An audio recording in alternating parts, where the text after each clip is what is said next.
શિવેન, આજ તો તારું પરિણામ હતું. તું લઈ આવ્યો ને પરિણામ? શું થયું? લાવ મને બતાવ.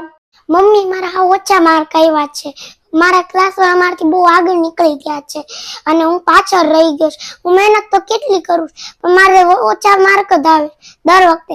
મન થાય કે સ્કૂલ છોડાવી દઉં, ભણવું જ નથી, કઈ બીજું કરવા માંડું. શિવેન, તું કાંઈ ભણતો નથી, તને કાંઈ આવડતું નથી અને બધામાં ઓછા માર્ક આવે. તું હાવ બધાયથી પાછળ છો. તું આમ જો બધાના છોકરાને, આ બાજુવાળાના છોકરાને જો, દર વખતે એનો 1 થી 3 માં નંબર આવે અને બધા વિષયમાં એને 90 માર્ક આવે અને તારે તો હાવ 50 માર્કે નથી આવતા. તું શું કરે છો?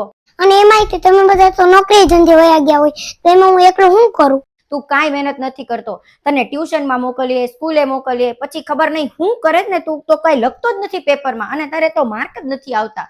તારે શું કરવું છે તું ઈ કે અમને.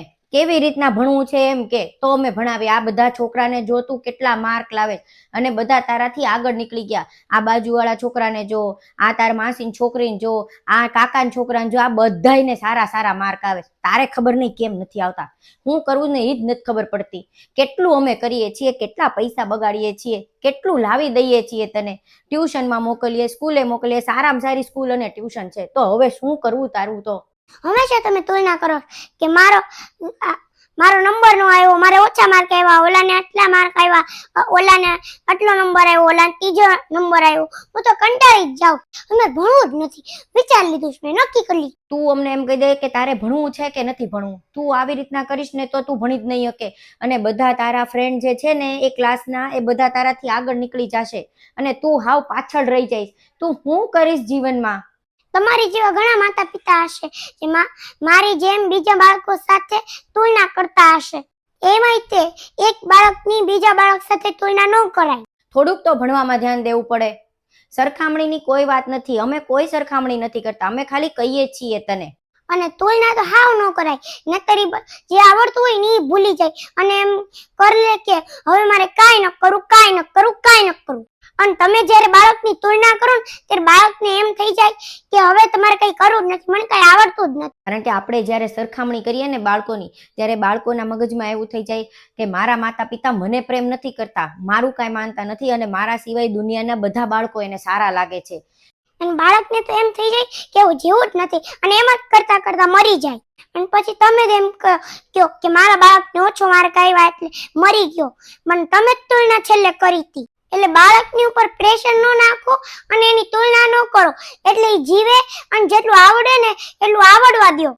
જ્યારે આપણે આપણા બાળકની બીજા બાળકો સાથે સરખામણી કરીએ ને ત્યારે બાળકોના મગજમાં એવું થઈ જાય કે મને કોઈ પ્રેમ નથી કરતું અને મને કાંઈ નથી આવડતું. પછી આખો દિવસ એ જ વાત એને વિચાર્યા કરે છે અને એ વિચારોમાં ક્યારે એને મગજની બીમારી થઈ જાય ને ક્યારે એ ડિપ્રેશનમાં વયા જાય ને ખબર નથી રહેતી અને છેલ્લે બાળકો મરી જાય.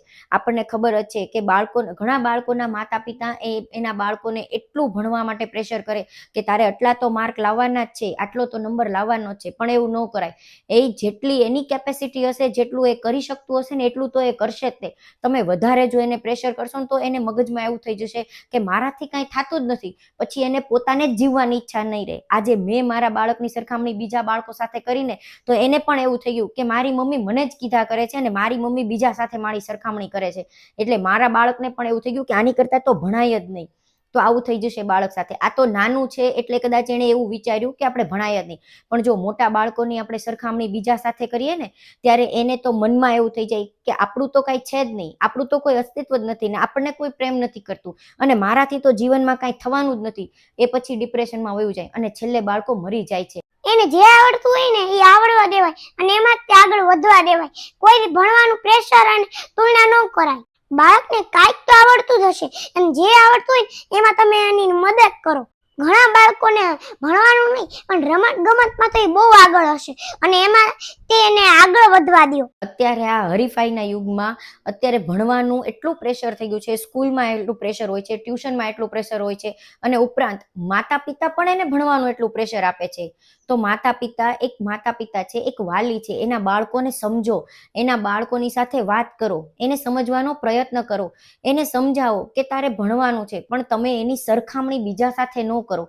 અને બાળકોની તુલના કે એની પર પ્રેશર નાખશો ને તો એને જે આવડતું હશે ને એ પણ ઈ ભૂલી જાય અને એમના બેઠા બેઠા મોબાઈલ જોશે, કંઈક ને કંઈક કર્યા રાખશે અને પછી છેલ્લે માતા પિતા જ કે મારું બાળક તો ભણવામાં હાવ ઠોઠુડું થઈ ગયું, આવું થઈ ગયું, તેવું થઈ ગયું, પણ છેલ્લે તમે જ તે પ્રેશર ને એવું કર્યું.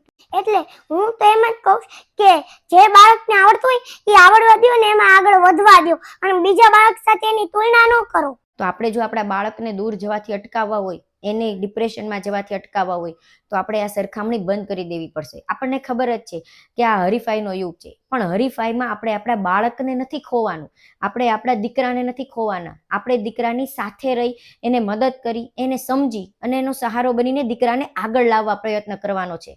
ઘણા માતા પિતાને એમ થઈ જાય છે કે મારું બાળક તો ગુજરાતી મીડિયમમાં ભણે છે અને એને કાંઈ નહીં આવડે એટલે અંગ્રેજી મીડિયમમાં નાખી દે છે અને એમાં તો હાવ ઠોઠું થઈ જાય અને છેલ્લે ઈ કહે છે કે મારું તો હાવ ઠોઠું થઈ ગયું બાળક. બાળકો સાથે આપણે આવું ન કરવું જોઈએ. આજે મારી તો ભૂલ થઈ જ ગઈ, પણ મારા જેવા ઘણા માતા પિતા આવી ભૂલ કરતા હશે, એના બાળકોની સરખામણી બીજા બાળકો સાથે કરતા હશે, પણ આવું ન કરાય, એ બંધ કરી દેજો.